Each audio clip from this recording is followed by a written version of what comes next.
ఆ gas on చేసి ఆ లాక్ చేసి ఎట్లా బయటపడాలి అని చెప్పేసి రాసుకొని లాస్ట్లో మిషన్ డన్ అని రాసుకున్నాడు. అంటే అది ఎప్పుడు రాసుకున్నాం అంటే కొద్దిగా ముందే, అంటే ఒక 1 month బ్యాక్ రాసుకున్నాం అని చెప్తున్నాడు. అంటే ఆయనకి ముందే ఆ థాట్స్ ఉన్నాయని మనకు అర్థమవుతా ఉంది.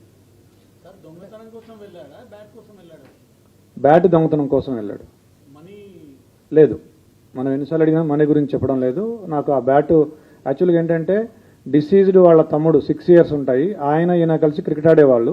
ఆ బ్యాట్ ఈయనకి బాగా నచ్చింది, స్ట్రోక్ బాగా ఉంది, నాకు బాగా నచ్చింది, నాకు ఇవ్వు నేను కూడా ఆడుతా అంటే ఇచ్చేవాడు కదా పిల్లవాడు.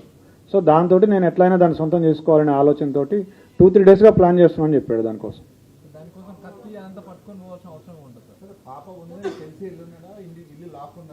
అతను చెప్పింది ఏంటంటే ఇంట్లో ఎవరు లేరు, నార్మల్గా వీళ్ళు ఏంటంటే ఇల్లు దగ్గరికి వేసి వెళ్తారట. సో అట్లానే ఇంటి బోల్ట్ దగ్గరికి పెట్టి ఉంటారు, ఆ దగ్గరికి వేసి ఉంటారని చెప్పేసి వెళ్ళాడు. సడన్గా పాప ఉంది, పాప ఉన్నా కానీ పాప అప్పుడు టీవీ చూస్తుంది, ఇతను వెనక నుంచి వెళ్ళాడు. అంటే అటువైపు తిరిగి చూస్తుంటే ఆ పాప వెనక నుంచి ఒకటే డోర్ ఉంది, వెనక నుంచి అంటే అదే డోరు, ఆ అమ్మాయి అటు తిరిగి ఉంది. ఇట్లా వెళ్ళి ఆ కిచెన్లో ఉంది బ్యాట్ తీసుకొస్తుంటే అప్పుడు ఆ అలికిడికి పాప చూసి దొంగ అని అరిచింది. అరిస్తే అతను పరిగెత్తబోతే ఆ అమ్మాయి పరిగెత్తుకుంటూ వచ్చి చొక్కా పట్టుకుంది. పట్టుకుంటే ఆ కోపంలో తోసేస్తే మంచం మీద పడింది. మంచం మీద పడ్డాక కళ్ళు మూసుకొని విచక్షణ రహితంగా పొడి చేశానని చెప్పాడు.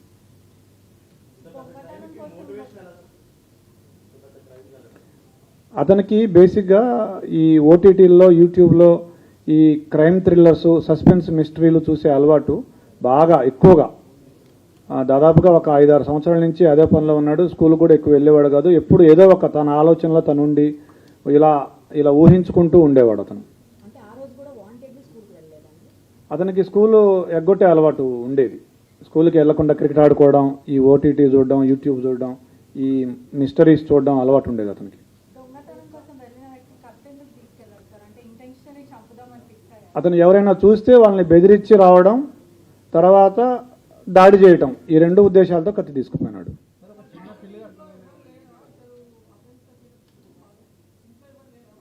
ఉన్నారు ఇంట్లో, వాళ్ళ నాన్నున్నాడు, వాళ్ళ సిస్టర్స్ ఉన్నారు, వాళ్ళ ఇంట్లో ఉన్నారు. వాళ్ళ మదర్ లేదు కానీ మిగతా వాళ్ళు ఉన్నారు.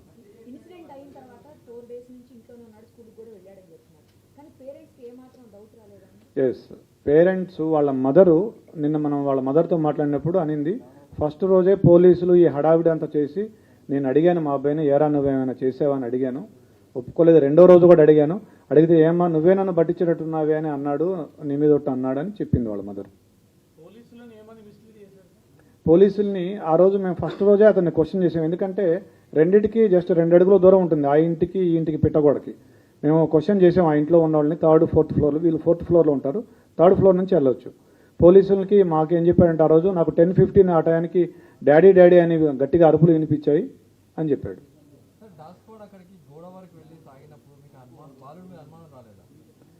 బాలుడి మీద కూడా అనుమానం వచ్చింది మాకు. అయితే మేము ఒక లిస్ట్ ఆఫ్ సస్పెక్ట్స్ చేసుకున్నాము, దాని ప్రకారం చేసుకుంటూ వచ్చాము. నిన్న అతన్ని చేశాము. తర్వాత మాకు ఇంకొక క్లూ కూడా వచ్చింది, ఒక పిల్లాడు కూడా సమాచారం ఇచ్చాడు. ఇట్లా ఆ రోజు ఏ రోజైతే అఫెన్స్ జరిగిందో ఆ రోజు మార్నింగ్ 8:30 to 8:45 అతను ఆ గోడ దగ్గర, ఏదైతే గోడ దూకి వెళ్ళే అవకాశం ఉందో ఆ గోడ దగ్గర తచ్చాడాడు అతను చాలాసేపు, ఒక 15 minutes. ఆ సమాచారంతో మా అనుమానం ఇంకా ఎక్కువై, మా అనుమానం నిర్ధారణ అయ్యి అతన్ని మళ్ళీ విచారించాము.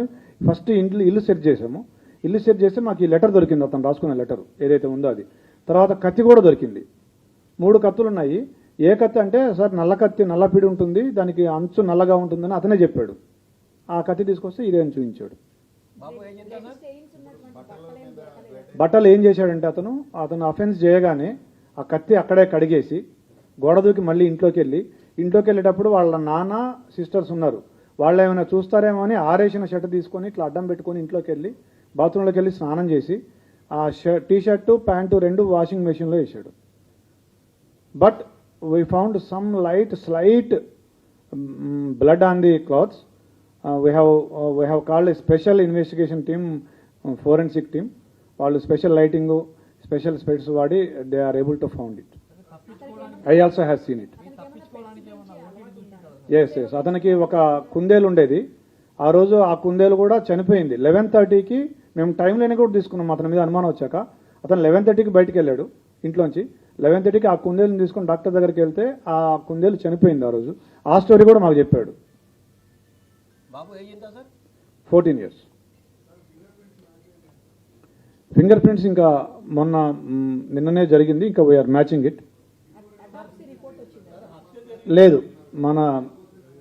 మనకున్న సమాచారం మేరకు ఇంతవరకైతే ఏం లేదు. బట్ వాళ్ళ మదర్ చెప్పిన ఒక విషయం ఏంటంటే, అతను 2 months బ్యాక్ అతని దగ్గరికి ఒక ఫోన్ వచ్చింది, సెల్ ఫోన్. మేము డబ్బులు ఇవ్వలేదు, ఇతనికి ఎక్కడిది సెల్ ఫోన్ అంటే నేను కొనుక్కున్నా అని చెప్తున్నాడు. డబ్బులు ఎక్కడ ఉంటే చెప్పలేదు. అది వాళ్ళ మదర్ చెప్పిన విషయమే. సో దీన్ని బట్టి మీరు ఏమైనా అనుకోవచ్చు. తప్పించుకోవడానికి వెబ్ సిరీస్ లో ఎక్కడైనా సీన్లు చూస్తాడా మనకి? ఎట్లా ఇంత plan 5 days mislead 5 days mislead చేయడం అంటే ఫస్ట్ డే మిస్లీడ్ చేశాడు. మనం మనకి ఇప్పటివరకు టెక్ రాలేదు కాబట్టి మనం అందరిని విచారించుకుంటూ వచ్చే క్రమంలో. So basically it's a very typical case where మీకు లిమిటెడ్ సస్పెక్ట్స్ ఉన్నారు. బికాజ్ ఆ ఇల్లుకి ఒకే కెమెరా దాని ఆపోజిట్ ఉంది, దాంట్లో ఎవరు వెళ్ళినట్టు కానీ బయటకు వచ్చినట్టు ఆ టైంలో లేదు. So we had very limited number of suspects. Motive prima facie ఏం మోటివ్ కనపడలేదు.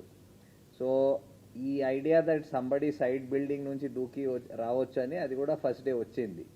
బట్ ఇలాంటి కేసెస్లో